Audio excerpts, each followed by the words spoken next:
jewe Montreal kidumu yamaye umutipe yitwa Boris ngo yicare ku muryango ndamutrustinga wa mutipe. You understand? Kandi nayo yansabye akazi. You understand? But ubu ndakubwiye yuko show ya Montreal amafaranga yose Boris yayibye. Nubu tuvugana no munsi nari kuri parke Montreal ndi mu modoka ndimwo gusubira Toronto mvuye Montreal. Obyemera? Ni jewe ndi mu bintu bya Dramati. You understand? So for anything ni jewe negerezwa gukora na Dramati. Cause umuntu wa mbere yamukoreye visa yari sinza abantu bande barabima. Nije nace mfate iyo engagement ndabitangura. Rero for anything abantu bamukoreye visa ya mbere nigeze isohoka. Ari abantu bamukoreye visa ya mbere nabo nyene barimwo kuzana ibibazo ni yasohotse baramwimye.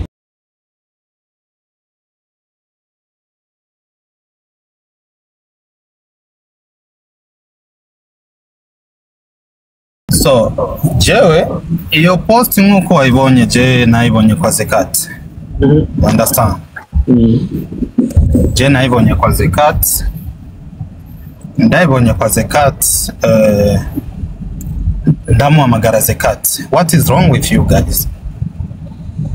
Kubera iki uguma just uvuga something you don't know. Zekat arambwira no. Jewe sinoshobora gupostinga just ikintu without to confirm. Ariko navuganye na Dramati ngo wamukoresheje igiteramo mu Burundi. Na Dramati. Ya ibyo ni Zekat ya ntaramuhamagaye Zekat nimero zo ndazifise za UK. Arambwira ngo nakoze igiteramo mu Burundi cha Dramati concert. And then after concert natwaye amafaranga yose sinamwishuye. Ndavuga no cyewe igiteramo cyo mu Burundi for real je byarambabaje cause ico kintu subwa mbere ndacumva. You understand? Subwa kabiri ndacumva nanje nari naduze hano kubera nari nabonye Dramati yari yaduze shaka tuvuge twese turi hano cause simora nshaka ibintu bya gauche droite like you understand? Yeah. You understand? Bano bari kuguhamagara babwiye ko barikora muhamagarira Dramati cause ibi bintu byatanguwe kuvugwa mu Burundi. You understand? Byatanguwe kuvugwa mu Burundi ndicecekera. You understand? Biravugwa ndaba quiet. Ariko mbona is like ibintu bibaye too much. You understand? So mbonye ibintu bibaye too much so ndaceceka ariko mbona kandi na hano abantu baca bafatiraho aba promoter ibiki like kumvuga nabi whatever ugasanga n'umuntu atazi na life yanje atanzi akinjira just PCK.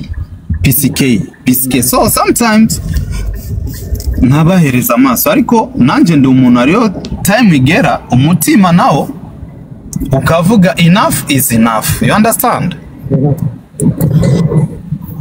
For real Dramati cyenda ni petit frère kandi arazi neza je vraiment na mutima mubi ndamufitiye arabizi a 100%.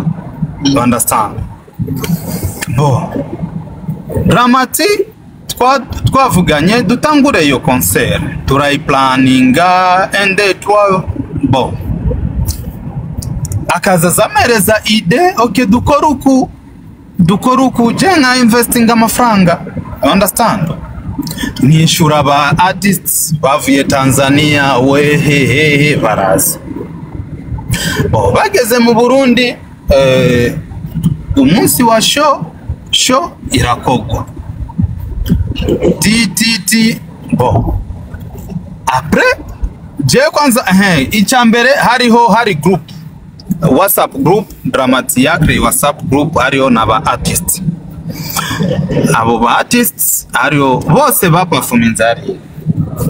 Bo ntangura kubaza mu ba artist bo mu Burundi, ari umu artist n'umwe mu Burundi atarishugwa. Umuntu yishuye ico kibazo yari Alvin na Monia wa mukobwa. Monia Fleur. Yes. Bon, ico nakoze ndamukurikira Monia DM kuri WhatsApp ndamubaza okay, we nangahe, arambwira pri bavuganye na Dramati direct, ndamurungikira amafaranga yo kuri Limikash. Ndamubaza nuze Alvin, arambwira ndamurungikira kuri Limikash. Nundi yitwaga Linoji I think. Yeah, nawe ndamubaza arambwira ndamurungikira kuri Limikash. Yabahaye amafaranga barayabahaye. Yeah. You understand? Bo biragenda na Dramati nawe twaravuganye, turavugana as family. Okay, jewe 1 2 3 uranyishura kunuku okay sawa. Vraiment ndishura. Nawe waramwishuye. Yeah. Okay. Après amajambo yaguma yaba menshi. Okay.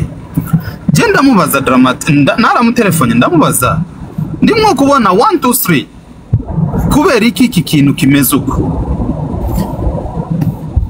Dramati cyo giyambye sinzi ari mu nzira arimo kugenda mu Rwanda I think. Turavuga okay. Abo gato hari avayo posho ibacankwe zari isho yari yamaze guhera. Après show rero nyo ibyo bintu byatanguye. Urumva social media kandika yuko ngo yakoze show na n'icumi yaronse ibiki, you understand? So on my side for real nabonye nibyo yandikaga kuri social media ndabibona, you understand?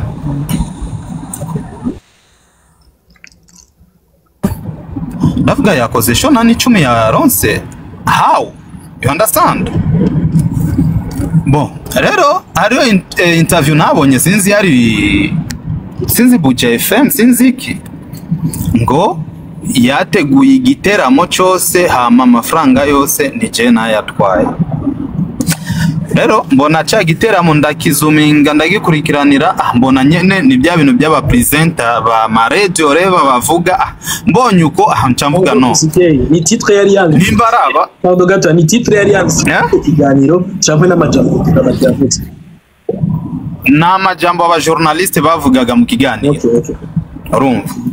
So ariko mbonye n'aba journaliste gusa na si Dramati yabivuze biki jewe ndabyihorera, you understand? So ndakomeza na life yanje. Après agenda mu Rwanda yari sinzi igiteramo cha Juno Kizigenza I think. Mora ndamuhamagara sindamutora, ndabyihorera. Après bisirikila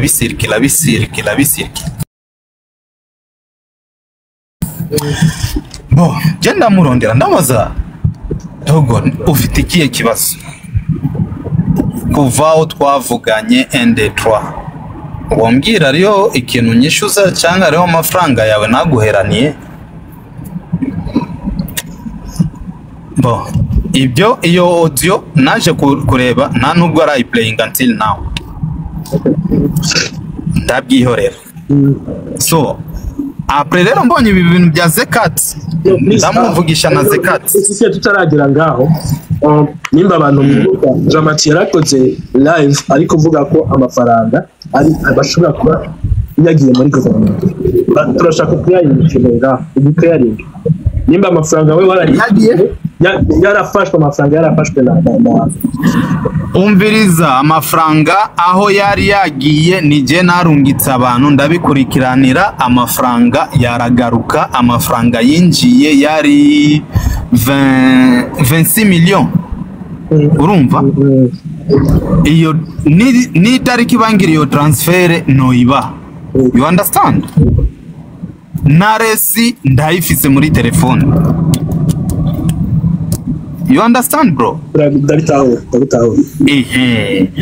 Na nimero z'uyo procureur ndavugana nawe ndazifise, you understand? N'umuntu yarungitse mu mafaranga receipt zose ndazifise, you understand? Aho ibyo byose barungitse mu mafaranga Dramati ari hehe ari mu Rwanda. You understand?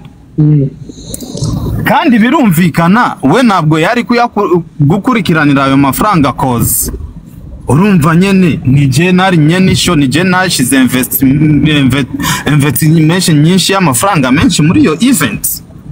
Bisigura ko nawe yari yashizemwe amafaranga yiwe. Hari sharing yari yashizemwe muri event. No bro. No, nawe yoza hano vrema avugisha ukuri nimba vrema azi Imana asenga. Ambwire tu piske je nashizemo 10 frabu. Abana 100 frabu. 10 fra y'amarundi muri event. Vrema nimba azi yuko vrema Imana ibaho. Yego. Aze hano avuge no piske je nashizemo 10% cyangwa 50%. Abivuge. Jeno yamusubiza ariko si ukuvuga ngo jewe umuntu izina ryanje mu all the time abantu umuntu akabura icyo avuga piske akabura icyo piske no. Okay. Ari ubuzima nejo ubuzima burabandanye ugasanga umuntu wakoreye ikibi ejo kazi ugasanga niwe nyene ukeneye yuko yogufasha. Mu majambo make Shoni yari ya Dramati yari ya piske time. Short and clear show ni je nayiprepaye ni je nayitanguye resi za source dinila onishuye ndazifise stage yo nishuye ndazifise resi mairie autorisation ya mairie isoma Piske Entertainment autorisation yo gukora evenement. You understand? Okay, twakomeje kugira tugende tubandanye warugeze Dramati. So in short, je na muntu numwe yamfashije même 10 francs muri yo event.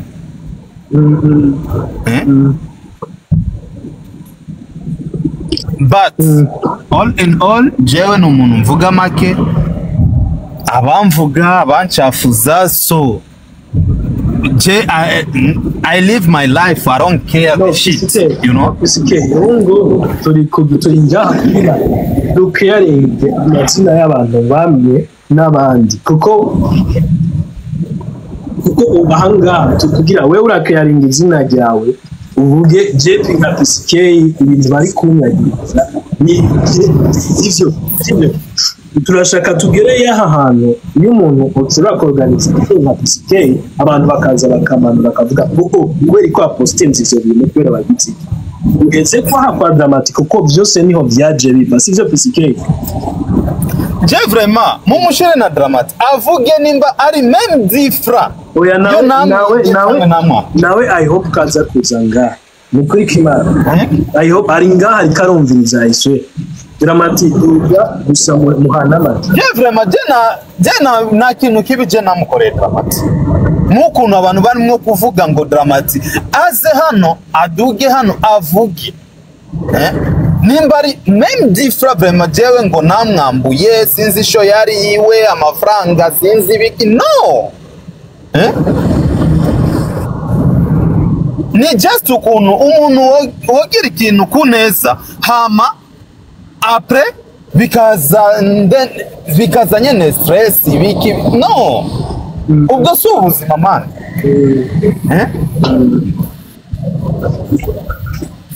Cause ejo naho nundi munsi uvuga umuntu nabi ukamukorera ikibi but ejo ugasanga wa muntu nawe uramukeneye nawe wabonye yuko nta gaciro agufitiye but tomorrow wowe umukeneye uyo.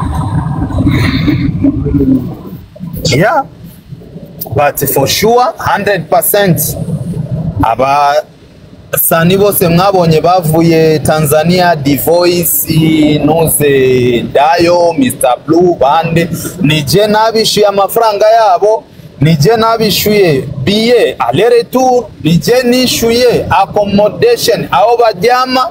You understand?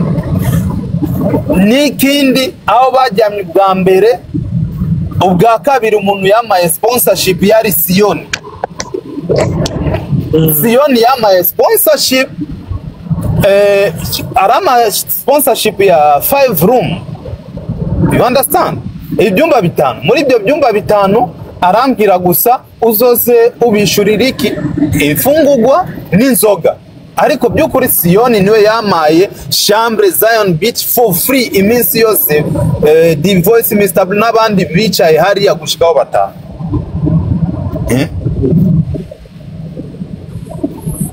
Rero sinzi ibyo bintu aho byoba umuntu ugacafuza umuntu for no reason. Because okay, I understand in entertainment, ariko nawe wowe ukoze ikintu just think. No, pisiki ahantu ushaka kugera, reka tuve kuri show yo mu Burundi tugere ukuntu byageze yaho wisanga kwa Descartes. No, n'ukuntu waje kwisanga mwaya makimbirane n'aba batipe baba promoters. Bo ikibazo je mfise aba ba promoter bo muri Nuze bo muri Montreal. Reka rero genda kubwira ikintu utazi. Jewe Montreal Kidumu yamaye umutipe yitwa Boris ngo yicare ku muryango ndamutrusting wa mutipe. You understand? Kandi nayo yansabye akazi. You understand? But ubu ndakubwiye yuko show ya Montreal amafaranga yose Boris yayibye. N'ubu tuvugana no munsi nari kuri parke Montreal ndi mu modoka ndimwo gusubira Toronto mvuye Montreal. Obyemera?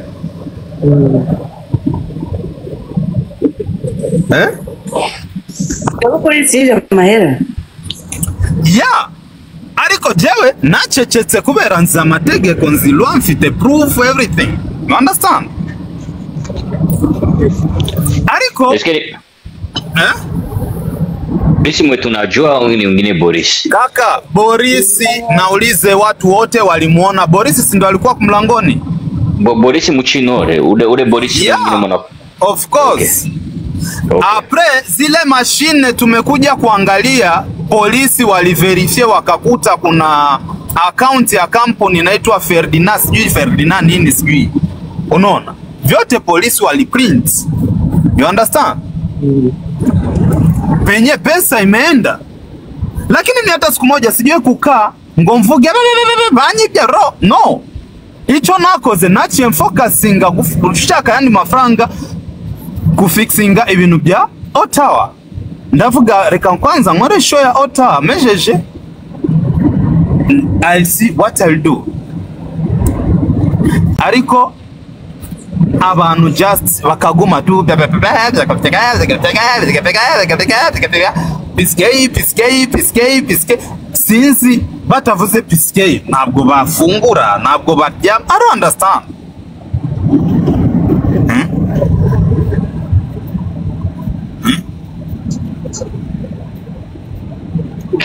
Kwa nini kuuliza Boris? Kwa Boris wa mingi so kwa mwenye anajulikana sana Evrard Boris ndo huyo mimi sijui mwingine ndo huyo mimi sina mwingine. Okay. Yeah. Okay. Sawa.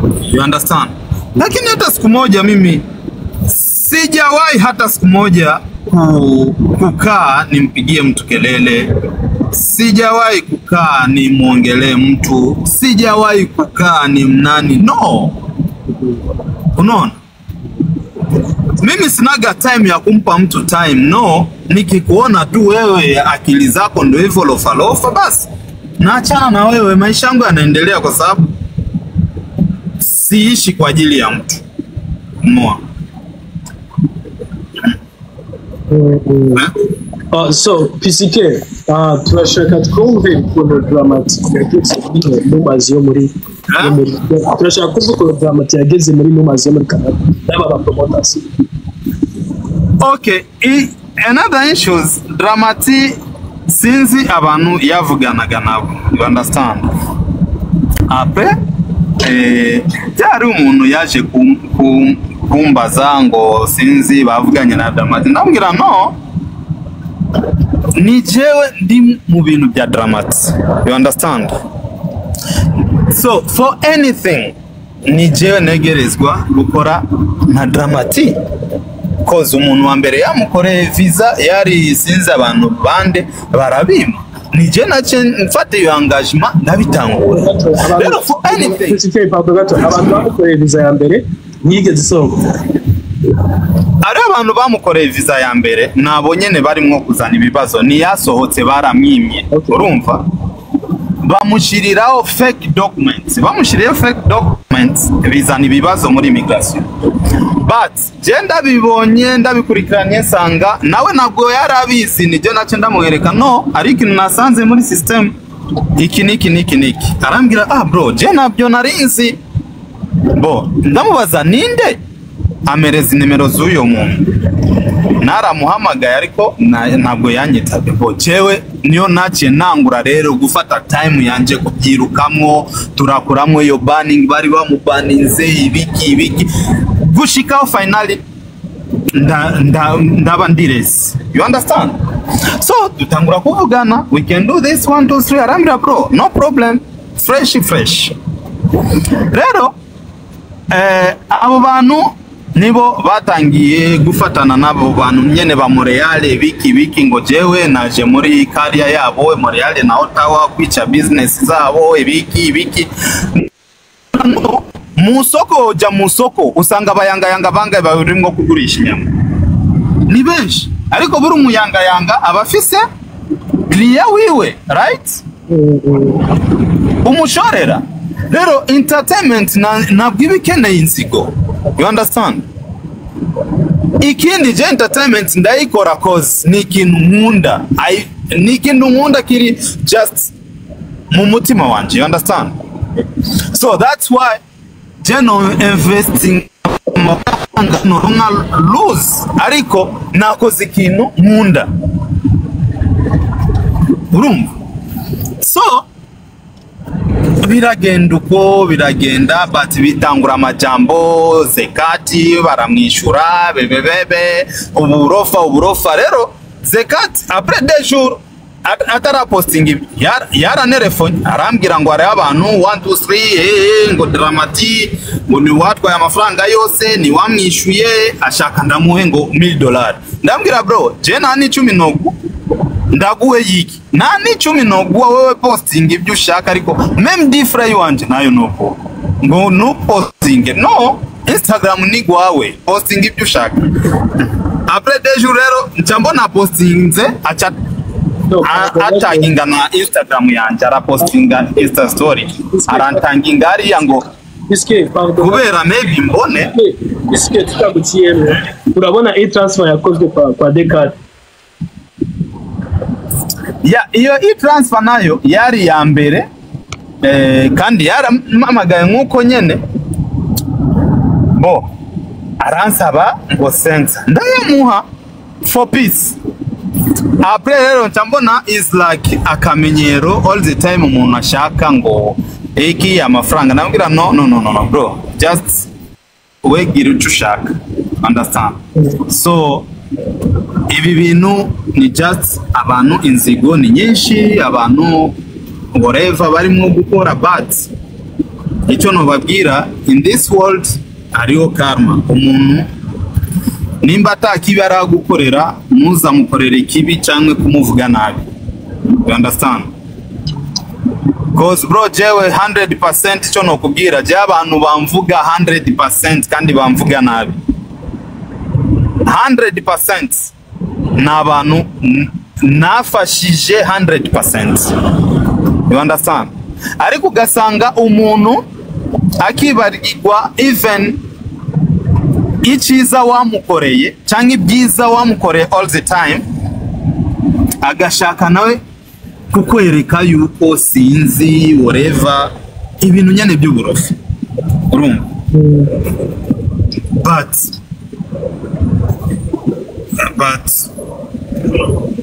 jewe for real byose je nasigiye Imana urumva nasigiye Imana 100%.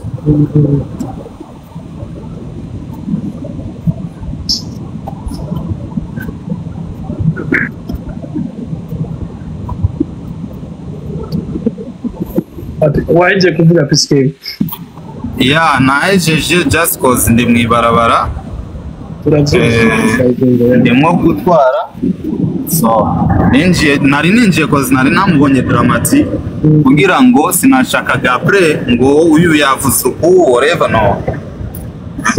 Ibi ngibi biraza kuba clear cyane bisumba ko yabanga akavuga ngo ibi nibi biko biraba tutumvise ngo naka yavuze ibi n'abandi bavuze sibyo. Thank you wakoze cyane. Ikintu dufite ibibazo nshaka kukubaza je ku giti cyanjye ndashaka kumva ukuntu Jesse yashoboye gutahura ukuntu Dramati yaje kuvugana na Descartes avuga ko wewe wivye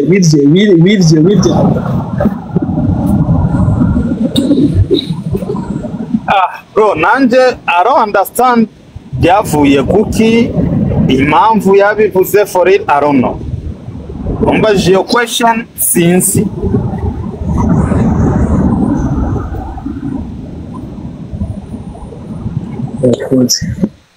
Imbere dusigaje sajya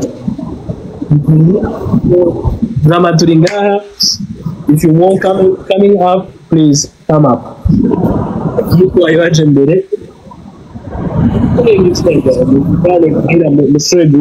kuko PCK ibi bintu nituvyifuza muri showbiz yacu turashaka ko showbiz yacu kwanza yo muri East Africa igera ahantu tugera mu rugero nk'ubwo muri West Africa bahetse nimba tugeze n'ibintu abastari mutanguye kubasohora igihugu tanguye kuzana mu bintu by'amalomas ibintu bitari byiza bidashimishije.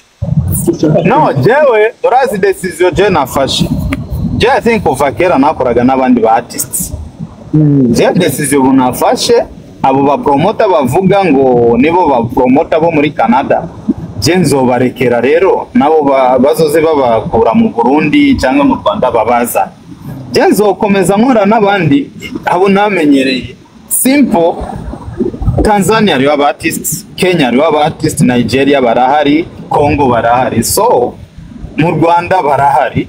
Understand?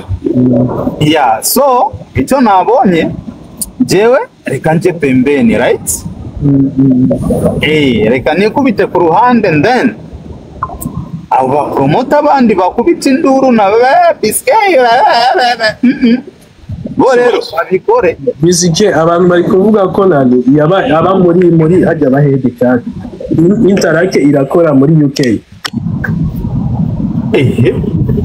reka ndakubwire we genda nawe uri muri Canada genda mu Burundi umuntu akurungikire e-transfer ko itazi no yeah PCK no nutubeshe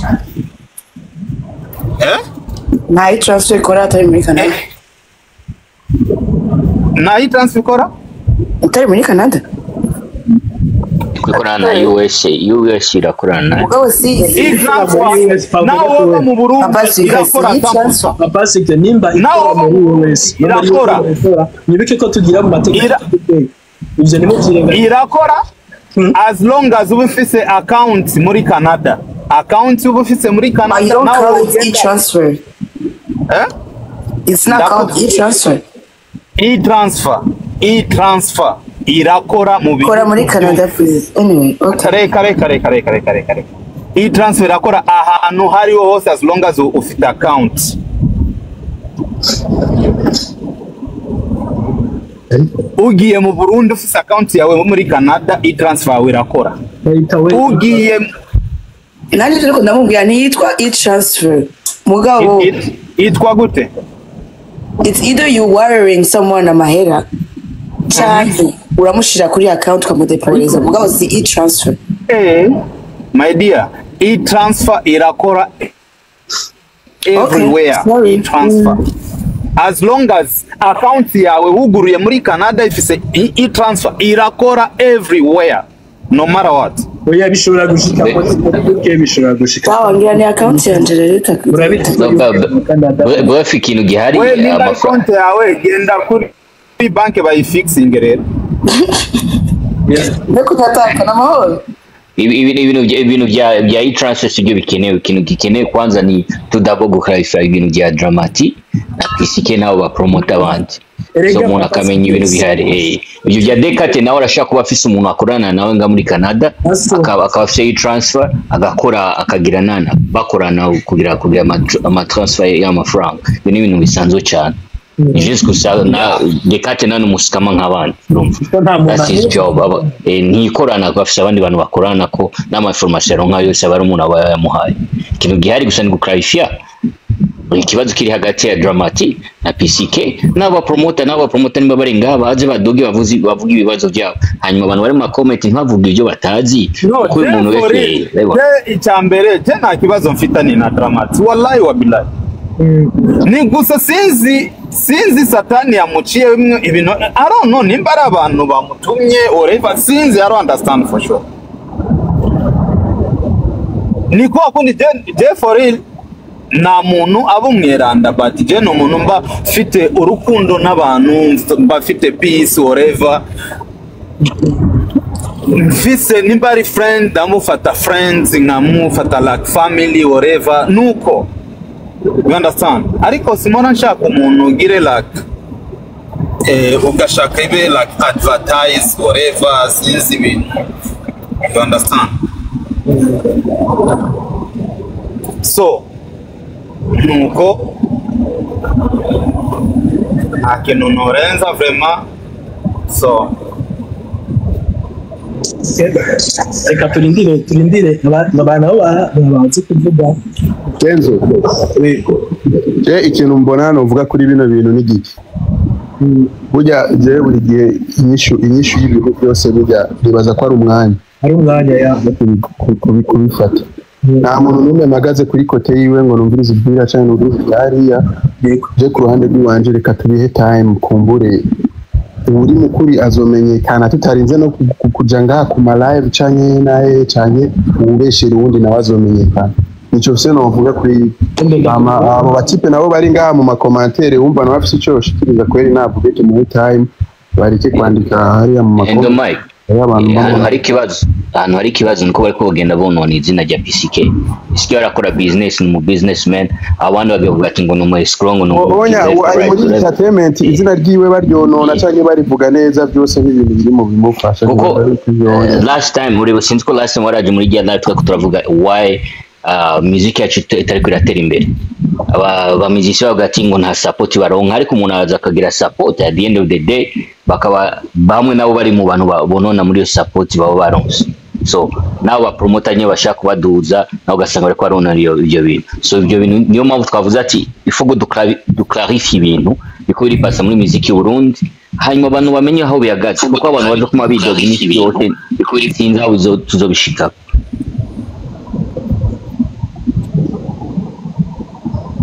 Guys, nuko bimeze. And remember, guys, je nibaza ko ibintu twobiha time kandi nishira hari era cyane endo urabizi. I know kubizi 100%. Ibintu iyo birinze bizamwo ibintu byo kumva ngo nakavaha ibyo bintu bari bibaze kurenga. Jewe endo kugira nze ngaha kuvuga nuko nabonye bino bintu byo nashobora kunuma umuntu azi ikibazo kiri kuba muri kote ya East Africa. You guys ni ibintu bitari byo kunuma. Nimba umuntu ashobora kwishura amafaranga kugira endo ni we uri mu producer ubu ngubu kuri The Magic ari ngaha muri Canada. Sinibaza ko kwishimira kumva endo Mike bari ko baramushyira hasi bavuga ngo endo ava mu intara Koli abangaha nakaba abanga no pite. Nivyo bintu dushaka ko kumva ibintu bidakenewe dushobora gukora twese as East Africa community. Abantu baba muri East Africa community murabe abantu muja mu mashow y'aba ba Nigeria aba West Africa muzorabe ukuntu bakize hamwe